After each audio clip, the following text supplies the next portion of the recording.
자, 진행한 사건 중에요. 의뢰인이 배당표를 딱 보니까요. 앞에 막 채권자가 있었어요. 근데 채권자 중에 눈에 익은 이름이 있는 거예요. 바로 채무자의 형이 있었던 거죠. 이 채권 왠지 거짓된 것 같습니다. 그래서 실제로 이거를 막 밝혀내가지고 돈을 받아낸 사례가 있습니다.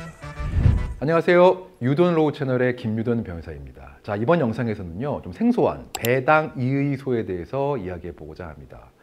채권자로 열심히 소송해가지고 채무자를 상대로 승소했어요. 그리고 채무자의 재산에 강제 집행까지 해서 경매까지 돼가지고 돈을 받기 일보 직전이었습니다. 그런데 법원에서 보내준 배당표를 보니까요, 돈을 한 푼도 못 받게 되었어요. 왜냐하면 선순위 채권자들이 많아가지고요, 자신에게 돌아올 목이 없었던 것이죠. 자, 이런 경우 많이 생기거든요.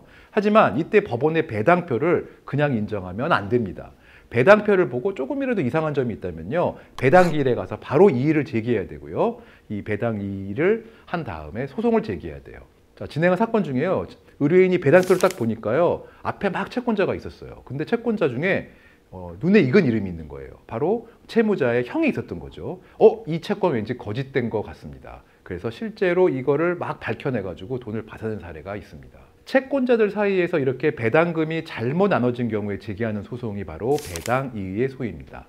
자, 쉽게 말해서요, 법원이 정한 이 배당표가 잘못되었다고 이의를 제기하는 소송이라고 볼 수 있고요. 이 배당이의는요, 채권자, 채무자 모두 다 가능하긴 합니다. 이 배당이의의 소에서요, 절차적으로 주의할 점이 있어요. 배당이의의 소를 제기하기 위해서는요, 무조건 배당기일에 가서 이의를 진술해야 됩니다. 이게 전제되어야 되고요.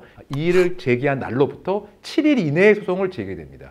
이 기간이 딱 지나면요, 아예 이의를 제기하지 못해요. 소송을 할 수가 없습니다. 반드시 이의를 제기하고 7일 이내에 소송을 제기해야 됩니다. 자, 이렇게 소를 제기하게 되면요, 내가 문제 삼은 배당금은요, 아예 보관 상태로 유지가 됩니다. 그래서 소송 결과에 따라서 배당표가 정정되면 그 배당금을 다시 분배받게 됩니다.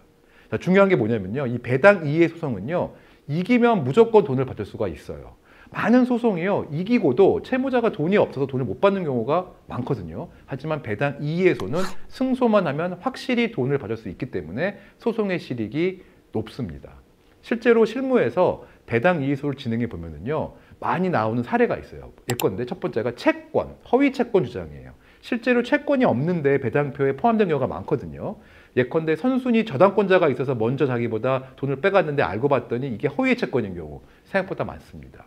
그리고요, 담보권자나 근저당권자 사이에 순위가 잘못된 순위 오류도 있고요. 아예 채권액 산정이 잘못되는 경우도 있어요. 이자, 지연손해금 계산이 틀린 경우도 있는 거죠. 그래서 배당표를 꼼꼼히 봐야 됩니다. 이렇게 배당이의소는요, 일반 민사소송과 좀 달라요. 집행 절차를 보완하기 위한 특별소송적인 성격이 있어가지고요, 이런 배당이의소는 많이 경험한 변호사의 도움을 받는 것이 좋습니다. 혹시 배당이의소 때문에 법률 상담이 필요하시다고 하면요, 이 고정 댓글에 나와 있는 정보를 참조하시기 바랍니다. 이 영상이 도움이 되셨다면 구독과 좋아요 한번 부탁드리고요. 지금까지 영상 시청해 주셔서 감사합니다.